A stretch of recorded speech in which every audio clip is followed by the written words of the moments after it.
Welcome to the Lightforge. This is ADWCTA. This is Merps, and the hype train continues. The slow burn of the Whispers of the Old Gods expansion is it's going, it's going, and we have a few more cards this week.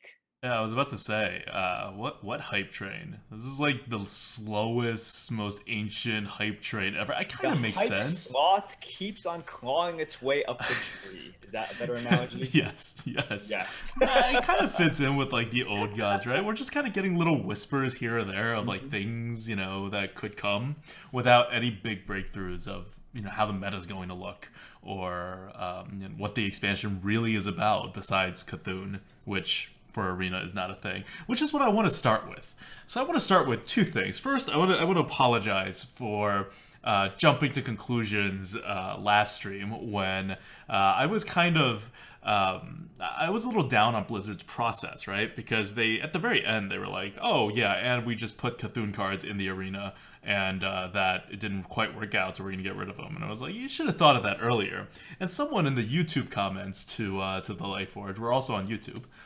If you are a actual podcast listener and you sometimes want to see our beautiful faces, you can go on our YouTube channel and watch it as well. Just youtube.com/ADWCTA. But one of our commentators pointed out that they could have balanced it beforehand as well, right? And just not like seen the big picture of it when they were balancing. They were like, "Oh, this is fine for the arena," which it obviously is. It's like a 3-4 for 3, right? Or like a Yeah. 2-3 for 2. And then when they actually played it in the arena, they kind of went back and said, "Okay, but we're really going to just take it all out, even though they are balanced cards, because we have balanced and thought about it. Now we have like a bigger change in play." So that totally could have happened. And that makes me a little more optimistic about everything, because Blizzard really has been trending in a direction of just quite pointedly like caring more about the arena in the last the last expansion, but the last few months. So that's a good way to think about it. Yeah, definitely. And And yeah. look, because of the speed of the reveal so far, we still don't know really 80% of the information. So I'm just gonna sort of sit back and be like, okay, we'll see at the very end how these Cthulhu cards are, right? Because right now, like everyone wants to speculate, everyone loves to speculate, but it's a little bit premature to really see, to really pass judgment right now. Yeah, and we got two new Cthulhu cards over the course of the last week to add to the existing ones. The existing ones were a 2-3 for 2 mana. So if you guys don't, if you're listening to this, Lightforge, you should first of all really listen to the one before this, to the one that's titled Cthulhu. Because that's the one where we talk about all that we know about this new expansion. So we're just building off that right now. And the Cthulhu cards revealed so far was a 2 mana 2-3 and a 3 mana 3-4. And I think there was one more Cthulhu card, or wasn't there, and I just made it up. Well, those were the first, and then more Cthulhu cards have been revealed since that time. Okay, so Klaxxi Amber Weaver is one that was revealed this week, which I have on the screen right now. It's a 4 mana 4/5, Druid rare, and battle cry. If your Cthulhu has at least 10 attack, gain +5 health. So it's a reverse one in which rather than buffing Cthulhu, this gets buffed if your Cthulhu has been buffed. And remember, Cthulhu is just in your deck somewhere or in your hand somewhere getting buffed this whole time. So you don't have to like have a Cthulhu on the board that has 10 attack. But none of that matters because there's no Cthulhu in the arena. Yep. More to the point, this is just another kind of neutral card, right? Like 4 mana, 4/5. Right. So It now doesn't we're even at have a tribe associated with it. yeah. So now we're at three out of 3 Cthulhu cards, and then they revealed like that are totally normal neutral cards in the arena, and then they revealed Ancient Shieldbearer, which is our first Cthulhu card that is actually understated, and that was my hypothesis, right? I think more than just Blizzard looking and seeing, well, you draft a lot of cards with the word Cthulhu in it, you'll never get Cthulhu, people feel bad. There's also a balance consideration where you don't want really bad cards to be in the arena. You're okay with normal cards, good cards, but you don't want cards that are absurdly powerful like Muster for Battle or Deathwing or whatever, and you don't want cards that are absurdly pathetic like Flying Machine. Yeah. Both Definitely. are very bad for the arena. And so if you have something where most of your ability has like no application at all, like not even a possible application, this isn't even bolster, where you get a couple taunts and then bolster will do something. Your ability just won't do anything. So if you have like a 4 mana 1/1 with a Cthulhu ability, well, that's a ridiculous card in the arena, right? So you'd rather have those just not in the arena at all.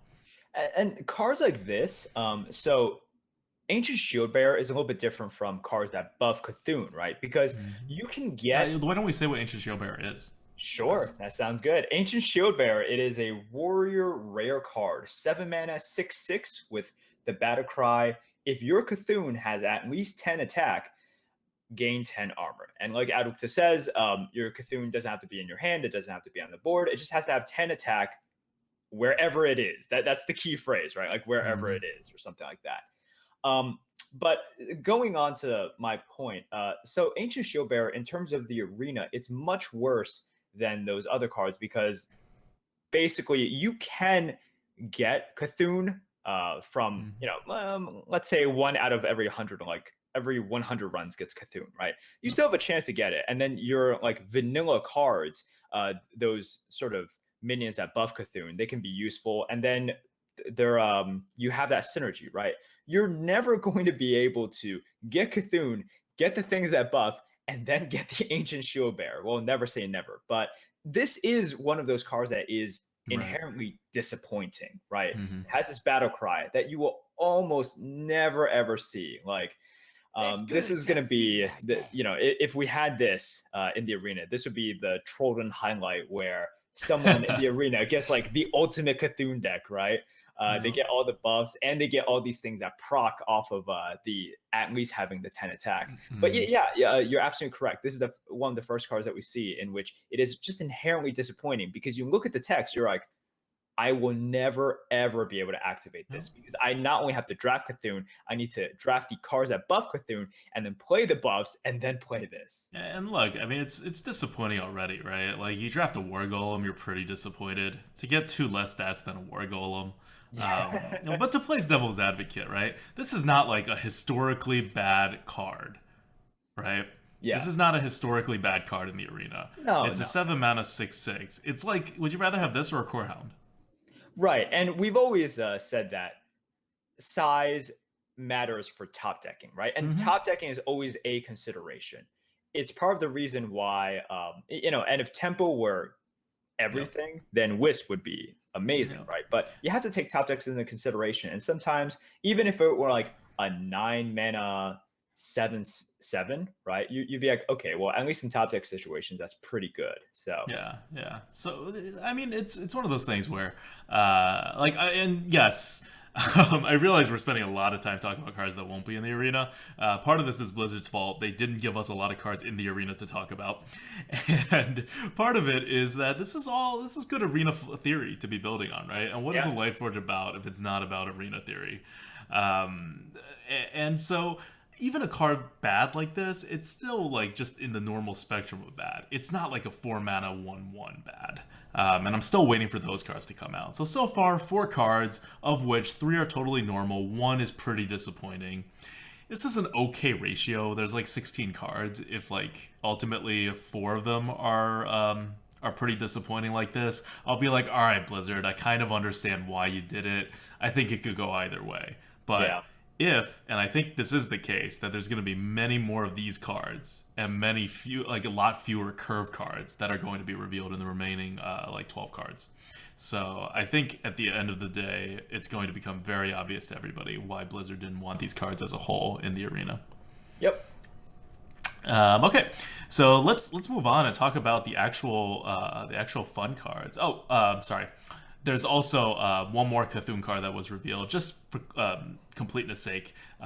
It's a 4 mana 4/2 Divine Shield, common neutral, which would be a great arena card. So now we're 5-1. Sorry, we're 5-1. So out of 5 revealed cards, one of them is significantly understated. The rest are good in the arena. So the ratio has to really come the other way a little bit for this to make sense. But I think it will. They're going to reveal more interesting cards later, right? Like who's Yeah. And we don't have to spend that much time on this, but it's basically just +1 mana and +1/+1 Scarlet Crusader, right? Hmm. And the fact that you can ping off the Scarlet Crusader and you can't ping this off is very relevant at times. So Yeah, I mean, it's a Silver Moon Guardian with 4 attack. right, Because the 2 health versus 3 health on the second charge really is not going to matter. yeah, So it's very powerful, actually. And it's a card that I kind of wish was in the arena because it's actually interesting. It's no longer just a neutral. It's now an actual interesting card. yes. But maybe they'll make another card like it that doesn't have a Cthulhu element to it and is instead, I don't know, a mech or something. Okay, now the interesting part. This is the part that you were listening to this Lightforge for. And it's super thrilling because it is forbidden. Scandalous. Let's Yeah. go. I don't know why it's forbidden. Maybe I just didn't read the lore, or maybe Blizzard hasn't announced it. But it is a series of cards. We'll call it the forbidden cards of the arena. And they are all epics. And so far, 3 of them have been announced. And they are one in each class. They all are in different classes. So it could be the case that each class is getting its own forbidden card, which will be pretty cool. But we'll start with the basics, which is what they revealed so far. The Mage gets Forbidden Flame. It's a 0 mana card. They're all 0 mana cards. And they all have this trigger. It says spend all your mana. So whatever mana you have remaining, whether it's your entire mana or you've done like some stuff in your turn before that, it's just whatever mana is remaining. Deal that much damage to a minion. So Forbidden Flame is a crappy removal in the mana efficiency sense, but it does scale. In the early game, it's a small removal. In the late game, it's a big removal. You can tempo out in the mid game as a small removal or use it as a big removal, and you don't ever have to float mana. Yeah. So this is the theme with all of these forbidden cards, right? The fact that you get to use up all of your mana and do something with it. Yeah, you know what? Let's talk. Let's just introduce the other 2 cards too before we just start talking about them as a whole. I think that's a makes good more idea. sense. Okay, you want to do Forbidden Shaping? Sure. Forbidden Shaping is a priest epic card. Following the theme, it is 0 mana as well. And basically, you spend the rest of your mana and you summon a minion, a random minion that costs that much. That costs the how much mana you spent on it. So this is where you can get into theory crafting. But let's go on to the next card. Mm-hmm. It's like mind games on crack. Basically. Okay. Next one, Forbidden Healing, is a Paladin card. And once again, it is a Paladin card and it is not amazing, and I am happy about it. It is restore health for twice that amount. Yeah. So think about it this way, guys. In this expansion, this is going to be the epic card that is that you're going to see more often. So that means less cog hammers. Not cog hammer. Anything but cog hammer. All right. So what's your take on these? Let's start. I think it's a mechanic that people have been asking for, and I think it's very much needed. Right? It sort of introduces this flexibility within the game that we really haven't seen. If you really think about Hearthstone in comparison to some other card games that and we're not just talking about Magic the Gathering, we're these other sort of card games that have popped up. Hearthstone seemed to be very inflexible in some ways, but it also adds to the simplicity, right? It's a balancing scale. The more complex it is, the more flexibility there is going to be. But if you think about it this way, unless you're a druid, really, you have no control over the amount of mana you have each turn. Your starting hand is pretty small, and you only draw 1 card per turn. So the entire game ends up being very rigid in a way, which is good, but people do complain about it. It's like, oh man, like this game is all RNG. There's nothing I could do to win that game. These cards sort of help in that direction, right? It is a very flexible card that offers, for some classes, offers some pretty powerful effects sometimes.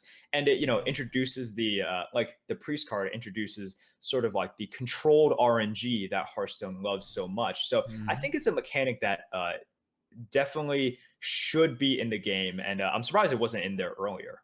Yeah, it has a lot of turn planning, right? Like, because you can use it every turn, which means you can save it to use the next turn, and it gets rid of awkwardness. And it has to, because it's always understated, right? The minion's always understated, the removal is always over tempo. Like Hmm. all these will not do as well as the cards that are actually supposed to do these things, right? Like this will be Right. smaller than a minion of that mana. The removal will be worse than a removal of that mana cost. The healing will be worse in efficiency than any healing card.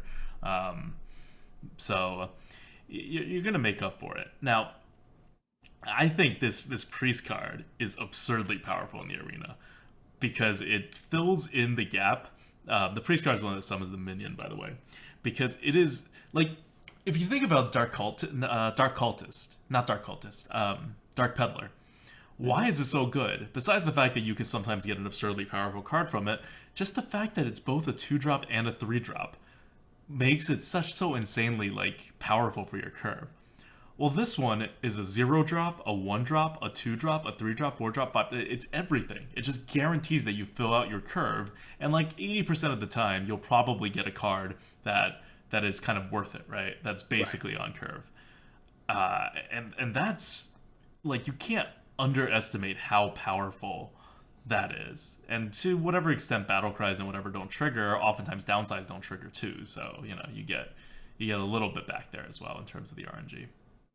Right. For every sort of Stormpike commando that you get, you can also get a Doom Guard, right? Mm-hmm. Yep. So those sort of balance out. I mean, not this still isn't as good as actually summoning a minion, especially the RNG factor you don't like. But yeah, so cards like this that increase sort of the options for priests, or that at least they could use in the early game. I think that is fantastic. This is something in which, yeah, you could save it for a value minion. I think it's been calculated that 8 mana is where you really want to use it. Yeah. You really want to use that 8 mana because I think like the worst you can like, it's like Force Tank Max is almost like And the guess what? worst, Your hero right? power is 2 mana, so you can always use it at 8 mana after you start top decking it.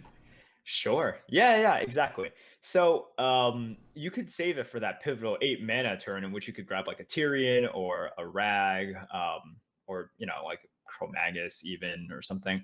But you could also use this as a flexible early game card, and that's something that you can't do with typical late game power cards Mm-hmm. like a Kraken, right? Kraken is amazing. It is so good in the arena, but you never want to see it in your opening hand. Yep. You have your turn 2, turn 3, and then on turn 4, you're like, okay, well, I don't have a play, so Mm-hmm. YOLO Forbidden Shaping then. Yeah. And hopefully you get something good. Yeah.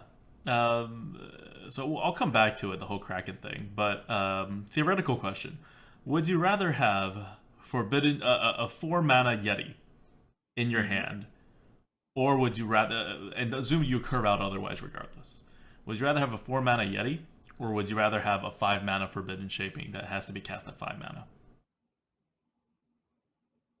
Oh, basically, so I would be forced to play the Yeti on turn 5? Is that what you're saying? Yeah. Well, no. Just which card would you? Yeah, yeah, right. That you would be able to put force to play the Yeti on turn 5. I Like would just go with would the Forbidden Shaping then. right, right. So Yeah, as exactly. long as you have 1 extra mana to float, the Forbidden Shaping is better, right? Right. So at any point you can't jigsaw puzzle your mana together to use all of your mana. The Forbidden Shaping is better.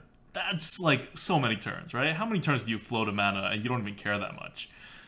Now Forbidden Shaping can fill the gap. And then going back to what you were saying, like top decks are what, like a quarter of the games go to top deck range for priest, a Uh, third.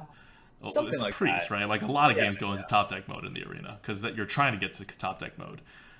This is a 10 mana card. It is an 8 mana card, right? Like it's a huge card. So it's good early. It won't stop your curve. It's good. It's great late because in the late game you don't really care about how efficient you are with your mana. You just want big stuff out there. You just want the card advantage, and it's great late. Like it's an insanely powerful card in the arena. I think Yeah. people are not appreciating what level of insanity this card is in the arena. Like we're not talking like this is good, like a zombie chow is good. You'll almost always pick it. I'm talking about like this is Flame Strike. So the jury is still out for me in terms of whether it's that good, but this is a Okay, good maybe not Flame card Strike, that but is yeah. especially useful for priest. Mm-hmm. Mm-hmm. Yep. I mean, it's okay. It's not Flame Strike, but it's getting there, is what I'm saying. Like, Okay. All sure, right. it I still think that's doesn't have initiative, but yeah. it has a flexibility that no other card has, and that flexibility, in the only instance that we've seen it, which is Dark Peddler, has been insanely good, and that's very limited compared to what this card does. And it's a priest too. You need to kind of curve out. Yeah. I agree. Um, Okay, and then we could also talk about the mage card, which deals damage to a minion. You can't deal damage to face. It's not just like another pyroblast. And people are all down on it. I've been reading the forums. Everyone's like, it doesn't deal a lot of damage. It's like the worst mana to damage ratio the mage has. But that flexibility, it doesn't work as well reactively as it does proactively, but it still works. It Yeah. it still works, and the mage one doesn't have the RNG factor, right? The mage one just deals the damage. You know exactly how much damage it's going to deal, and you can Yeah. plan your turn out accordingly. So if we're shifting focus to the mage card for a second, No, no. the one thing you really want to, and you touched upon this, I want to sort of emphasize it a little bit more. With the flexibility for the mage card, you do give up. You're always off by like 1 or 2 damage from what you are supposed Mm-hmm. to get, right? Mm-hmm. And if you think about in this way, if you think about the typical vanilla minions in the arena, if you spend 2 mana, you get something with 3 health, right? A 2/3. That's sort of like the standard. And there are three Or a twos. 3/2. You're right, or a 3/2. But like as you go on, you're more likely to get the +1 health minions, right? Mm-hmm. Like the spider tank, the yeti, and everything. And then you have your 4/3s and your 5/4s and whatnot. But the sort of standard in the arena is the lower attack, higher health by 1 minion. And Yep. Forbidden Flame falls just a little bit short of that, right? Mm-hmm. So with the flexibility, you have a percent chance of like still not being able to equalize. So you can cast it at any time, and it fills in. But what I really like about this Yeah, but is once again, like as long as you're floating 1 mana, this is worth it. yes, as long as you are floating 1 mana, it's worth it. And also, it allows you to turn plan in a much more efficient way, right? It's not like Mm-hmm. okay, I need to fit in this frostbolt somewhere. Yeah. Hey, do you It's know, by the way, is this affected by spell damage? oh, Like, that's I an don't know, interesting because if it's point. I have affected no by idea. spell damage, you could play it as a 0 mana like Moonfire, even, right? Or like whatever. Once you get a spell damage guy out there, Yeah, I I have don't know. no idea. I mean, it is a spell, so Yeah. It Hearthstone is a has spell. It deals damage, right? So it should be yeah, affected by spell damage. Like it could be pretty insane. yeah. Um. Anyway, yeah. So okay, that's all the forbidden cards. We're not going to talk about the paladin one. It heals, right? Heals, man. Look, if you spend 10 mana, it heals for 20 health. That's like, dude, that's like Tree of Life without healing everything else, right? I'm not going Right? to dignify that with a response. Okay, That's. okay, all right, all right. So since you're not excited about Forbidden Healing, we'll move on. But Mm-hmm. okay, I'm just gonna cut him right now. So this week's question from the Go, I think would be appropriate to just ask right now instead of later. Mm, So the question okay. from the GOAT for this week is we sort of know the theme of these forbidden cards, and we've seen 3 forbidden cards so far. What what would you like to see from the rest of the forbidden cards? And you could just pick one class and say, Oh, like, just to say that each class is getting one, right? Making that assumption. I think that's a fair assumption. Yes. Hey, maybe only the mage, priest, and paladin are forbidden. Ooh. Maybe other people are permitted. Who knows? I don't know enough about lore, but I'm tossing this to you. Um, it's not just about what you think you're going to see, right? It's about what you want to see. So even though in your head you might be like, "Well, I don't think Blizzard will make this," what do you want to see as a forbidden card for one of the classes that For has one not of the been revealed classes. yet? Okay. Well, I think I have a good idea of what the forbidden cards are going to be because they all seem pretty basic. Like, one's going to summon tokens, one's going to be face damage, one's going to be a weapon damage wise, one's going to be a weapon like durability wise, One's going to one's be going to be a summoning huffers. summoning what? Huffers. Oh yeah, of course. One's Mhm. gonna be a buff. Like those are pretty much obviously going to be there. I think the one that I'm most excited about is if they are allowed to do it, and they may not be, but okay. Imagine if Hunter has forbidden face damage. That's the exact name of the card right Forbidden there. face damage, Forbidden right? face damage. Forbidden smorking, no smorking, right? It's because it's the idea of forbidden, right? Like you're not supposed to play with it, but like it could potentially be super powerful, but it never like is good tempo. Hmm. Now, I don't think it would be that overpowered because Hunter, a lot of what Hunter does is it's about efficiency, right? It's about how much damage you can get within a certain amount of mana, and then the game just ends. So the Forbidden Face damage card, yeah, sure, it could be a Pyroblast, but you're not getting to turn 10 as the Hunter. It's really more like 6 mana, deal 6 damage to your opponent's face, or just something that Which is really bad, actually. right, it seems like a really awful card even for a That's Hunter. really bad. Because Sinister Strike is 1 mana for 3 damage, right? Like, Mind Blast is 2 mana for 5 damage. Okay, But, this is a terrible idea. It's actually a really bad card. okay, but would you still run it if you were a Hunter? Maybe. I mean, look, Cobra Shot exists. Right, like it is X amount of face damage. It's just super, super inefficient, essentially, no matter when you play it.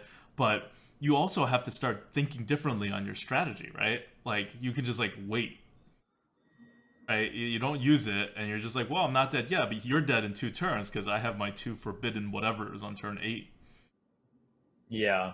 Um, I mean, even something like I mean, I think it would just be a terrible card for the arena and a terrible card for constructed as well. Because if you're thinking about like even Face Hunter, right? Like those are really just about like it never reaches any high turns. Like if you don't kill your opponent by turn like 6 or turn 7, you're just never gonna kill your opponent pretty much Mm-hmm. because you're out. So yeah, I mean this card, while it would be fun, yeah, it definitely wouldn't be overpowered. I'll say that. Right. It definitely would not be. I'm not saying that it'll be played in Face Hunter. I think the only reason this card may be allowed to exist is that it will not be played in Face Hunter. It'll Yeah, create a different kind of Hunter where you're trying to get to yeah, the mid game and you're going to use these as finishers. You're essentially going to try to use them as Pyroblasts.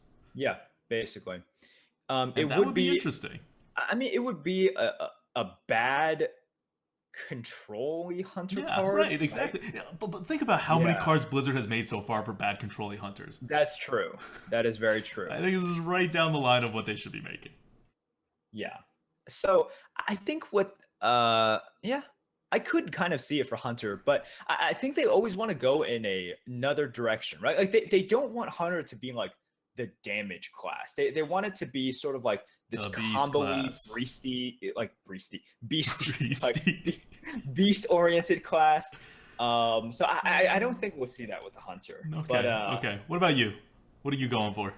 for me, okay. So I was also thinking, and so like for example, for the Hunter, I was thinking we could just have basically another version of web spinners, right? It's just like whatever mana you Muster spend. from web spinners. No, I mean it would be strictly better than Ball of Fire. I just think it would just be So like hilarious. half then. Yeah, yeah, half. I just think it would be hilarious. Like the whole entire class is all about getting like the web spinner. Muster for web spinners. No, my idea was that for Druid, because they are thinking of nerfing Savage Roar, Mm-hmm. I think Savage Roar is going to be the focus of the nerf for Druid. You could potentially have sort of like forbidden, I don't know, mana stuff. We'll call that the official name, forbidden mana stuff, where you spend the rest of your mana for this turn and you bank it for the next turn. So it allows you to like bank 4 mana, and then the next turn you have, if it's turn 10, 14 mana. Now the problem, so it's balanced out by the fact that like if you get rid of Druid's Burst, like Force of Nature, Savage Roar, then it will be able to sort of mitigate this like insane mana banking, right? Because right now banking mana is way too powerful for Druid. We still do have a problem with stuff like Faceless Manipulator and Malagos, right? Mm-hmm. In which case you might have combos like suddenly Arcane Golem mark of nature, faceless I manipulators, think your stuff design like that. problems with that are gonna be so I know it's bad. tough. It's tough, but I'm just Uh, trying to think of the themes for the druid, and it really depends on how much they nerf druid's burst. Because mhm, if it's about ramping out a lot of minions, that's okay. That's within the parameters of right, the game. If right. suddenly you open up this mana cheating to where they can just faces manipulate like arcane golems with all of these buffs that they shouldn't normally get, Okay, so maybe make it your next minion costs X amount less mana. yeah, maybe. I think that would be. I think that would be fine.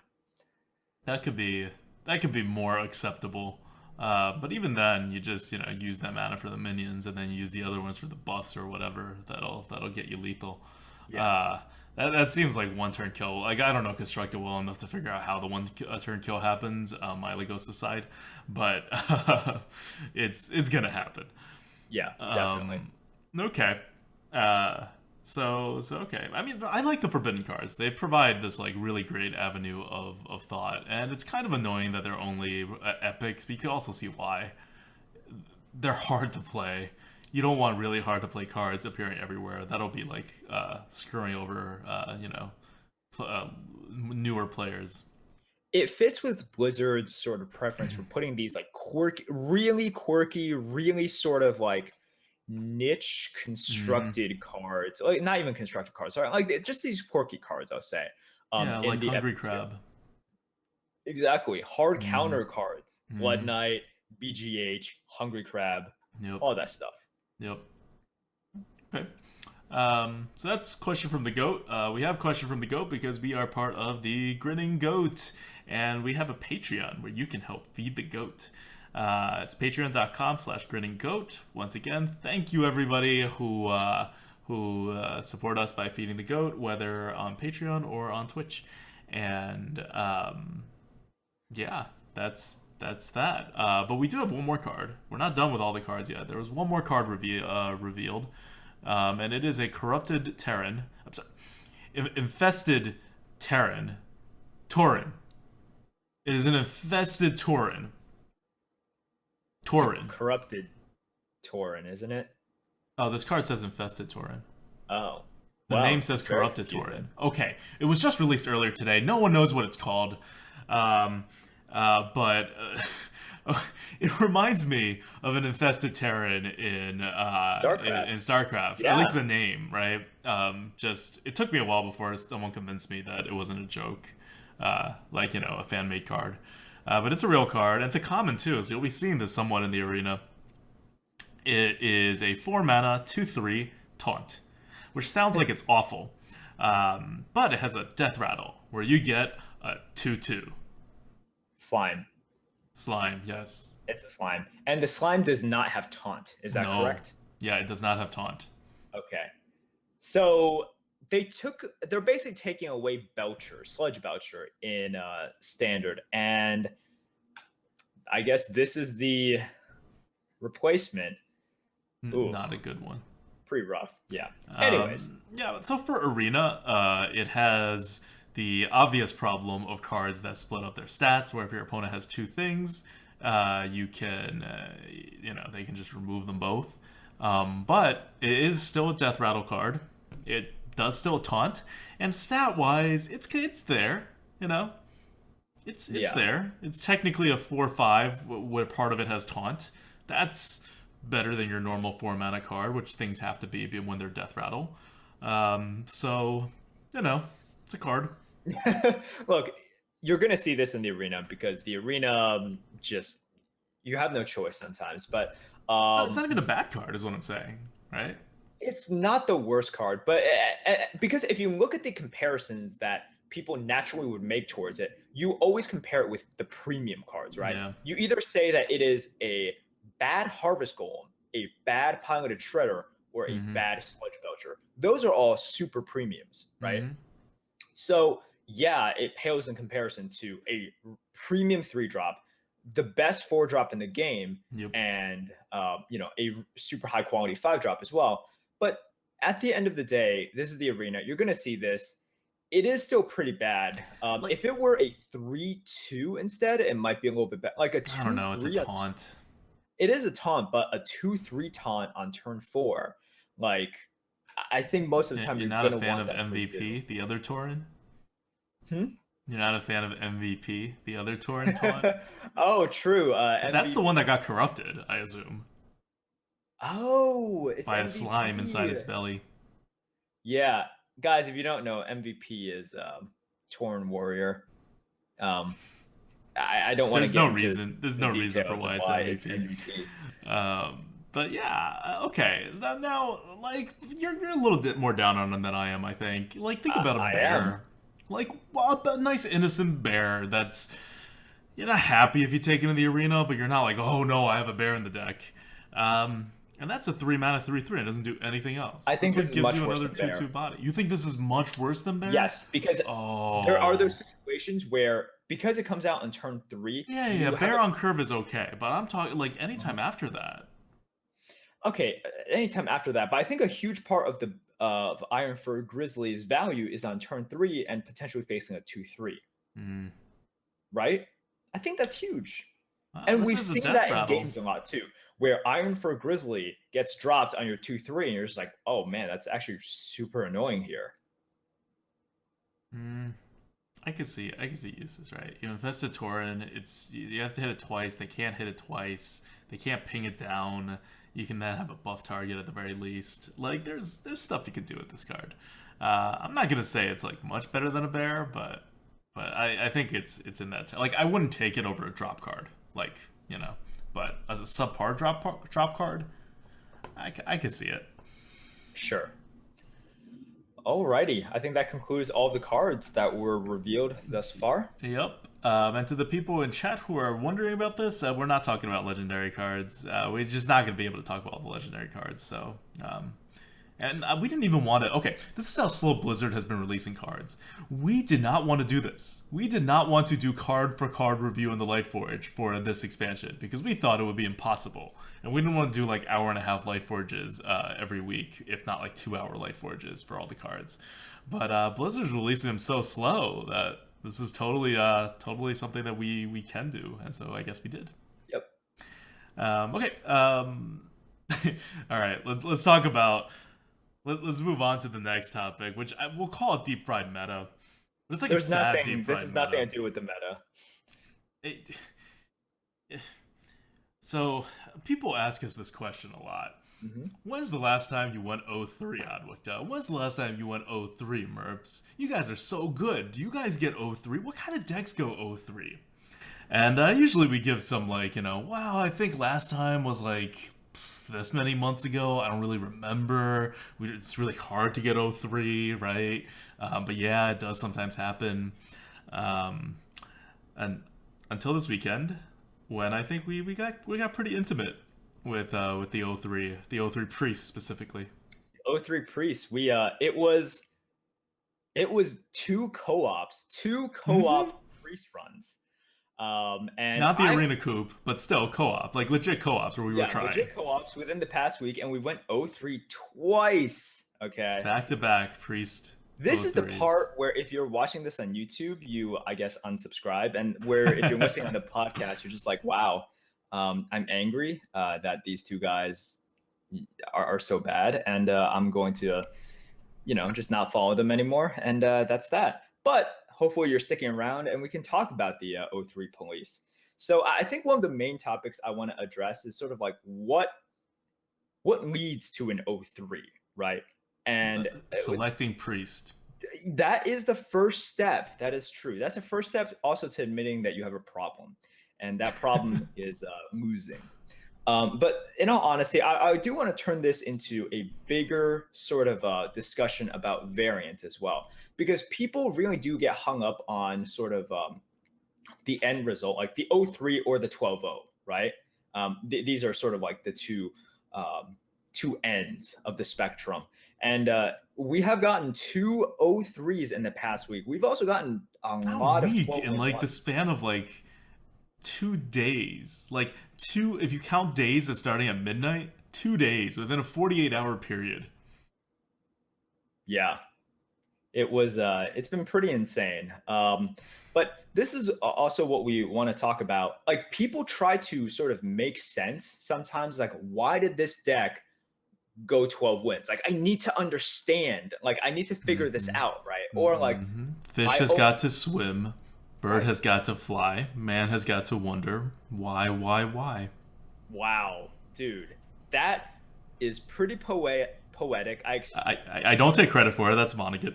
Yes, exactly. And I expect the same quality when you write your poem that you've been putting off for, I think it's been like 2 months now. Fine, Dude, fine. But between you it's and me right now, I have the higher 110 score. great. That's fantastic. You can always find something there, and I am very happy for you. I still Hmm. have the better record right now. So there you go. Bam. So Oh yeah, you do. I was like, do I you? Oh yeah, you do. He's do. like point 0.1 above my record at LE. Okay, let's not go crazy here. So wait. So at the end, I'm still better. Yeah. Okay, great, fantastic. Now we can continue on with the conversation. All right. I think a lot of people try to make sense of this, right? Like, why did this amazing deck go 0-3 or 1-3, and why did this really crappy deck go 12 wins? And I think a lot of times you just have to let go. It's great that you want to analyze, and if you're listening to this podcast, you're the type of person who likes to analyze, right? You obviously want to get better at the arena, so I see a lot of people asking about this. I see them posting about it as well. But sometimes you just also have to know when to throw your hands in the air and be like, it's just variance. Stuff like this happened. Maybe there was something there that I'm not seeing, but probably not. My opponent's just curved out. My hand was a little bit clunky, and we move on to the next one. It's really when you see consistently bad performance over a long period of time, that's when you should start to worry. But this is sort of a warning to all those people who try to hyper analyze. You're probably hurting yourself more than you're helping yourself by trying to understand exactly why this one deck was so good or so bad. Yeah, I mean, I went back. I looked through both of those. There was one game where we, or I guess I made that decision to not drop a priestess. What do you call that card? Northshire Cleric on turn one when we didn't have a turn two follow up and we didn't have a coin. And as it turns out, that would have been actually a good move. And it turned out that we lost the board from that point on, and we lost.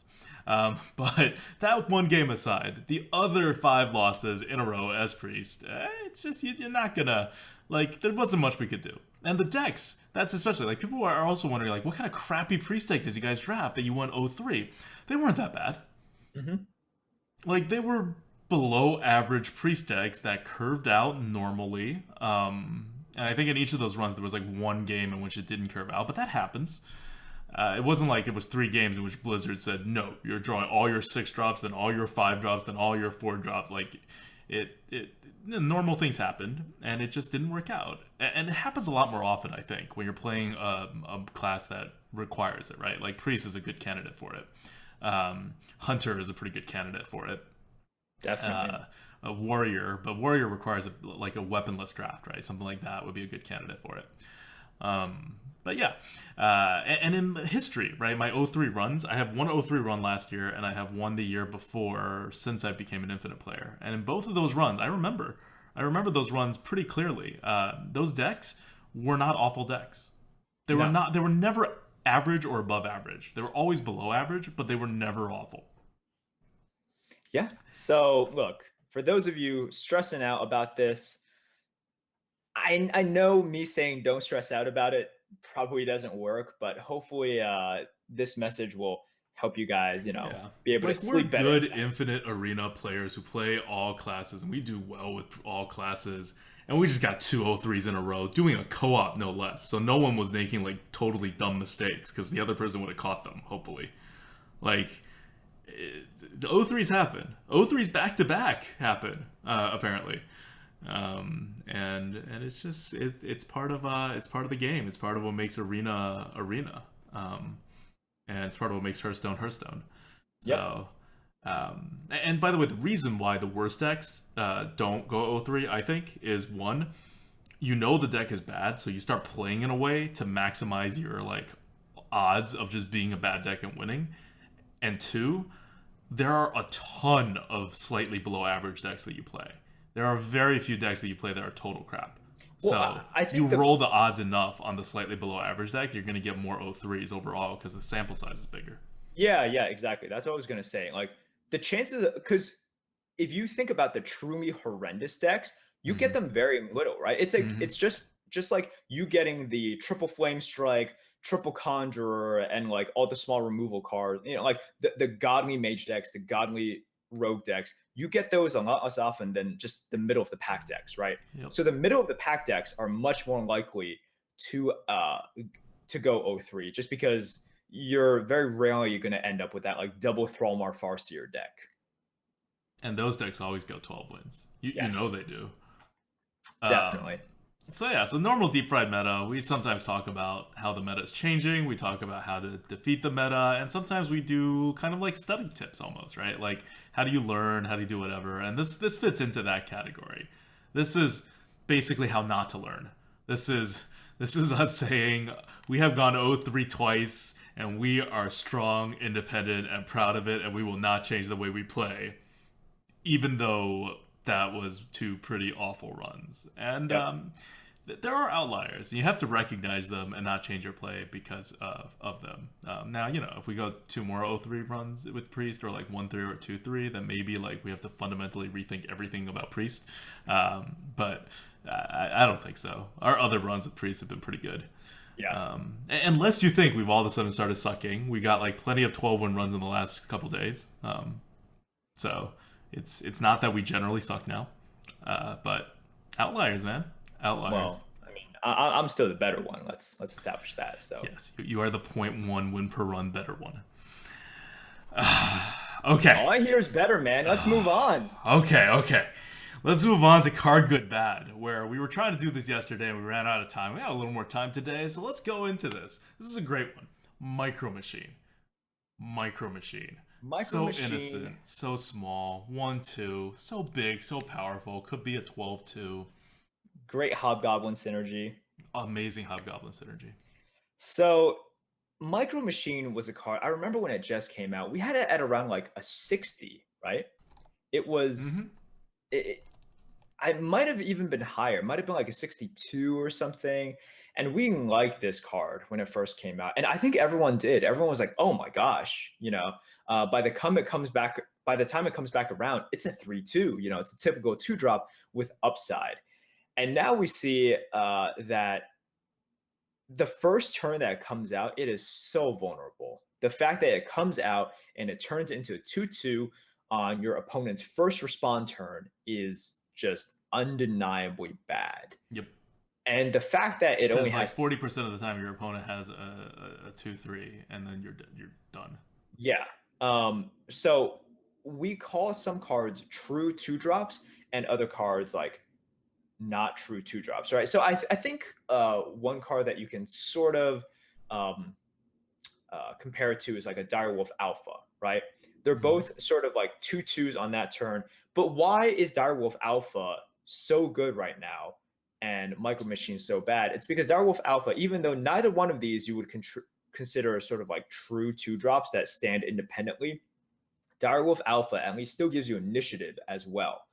And Micro Machine, for later in the game. Exactly. And later on in the game, Micro Machine, it could grow, but if it's growing, that means you have the board initiative and you can protect the Micro Machine and it can win you the game. But then, stuff like Questing Adventurer wins you the game more in that instance, right? Yeah, way more. Way more. So if you're in a situation in which Questing Adventurer is much better, you start Questing Adventure is not that bad. We rate Questing Adventure as 60 almost, if not a 60. No, but like it's a 60, right? It's not like a super premium. No, but it's a good card. You win plenty of games on Questing Adventure, and also plenty of the times it's 3 mana for a 3-3 or a 4-4, and you're totally happy with it, even in the mid-late game. Yeah, definitely. So this is why, bottom line, like Micro Machine card good bad, it's close to like average/bad, not like actually bad, but would you take a 2-3 or a Micro Machine? A lot of times I would just take the 2-3. Look, there are considerations. You want to see what's in your deck. Mech synergies obviously affect it as well, but we're at the point where Micro Machine has definitely fallen from its initial ranking when it first came out. Yep.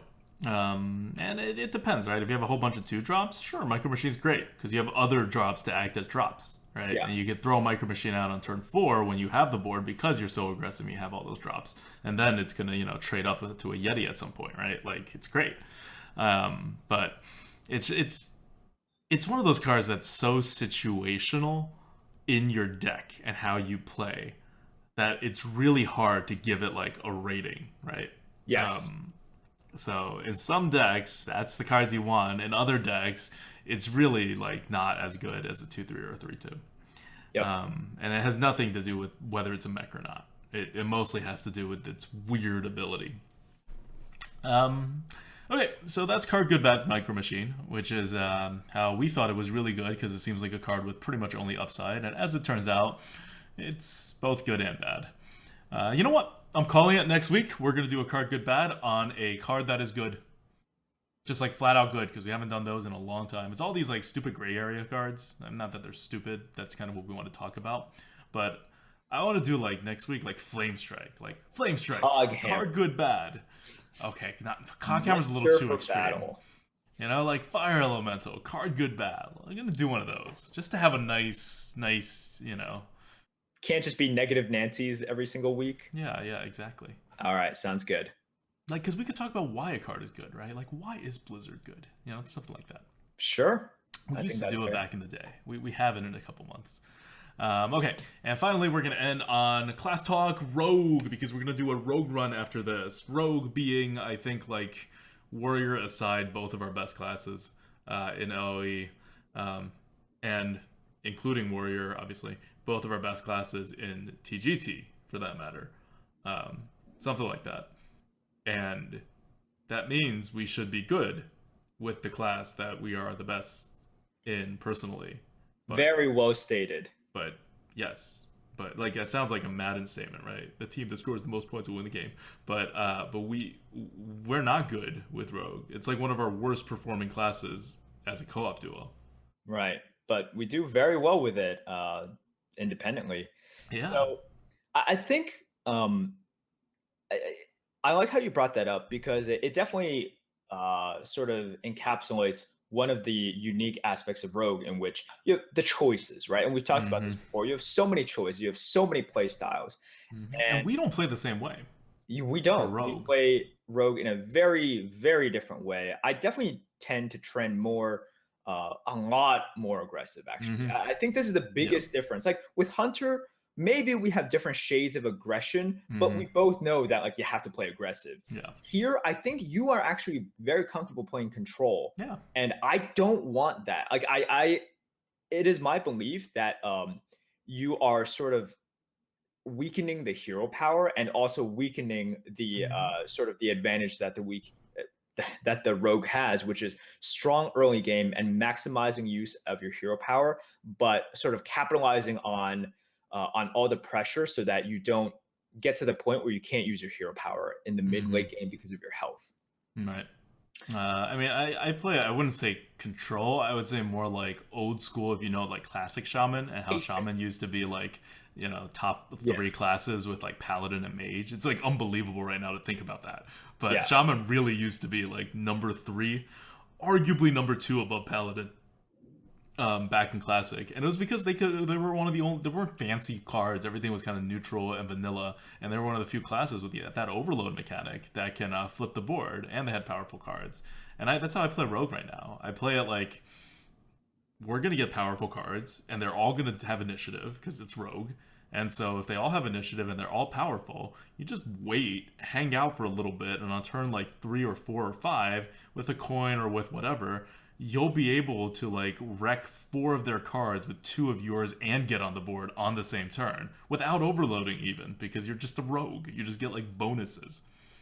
So that's how I like to play. It's I wouldn't call that control. It's just like mid-game board flip. Sure, definitely. But I don't think we need to talk so much about the rogue mechanics. It's something that we've talked a lot about before.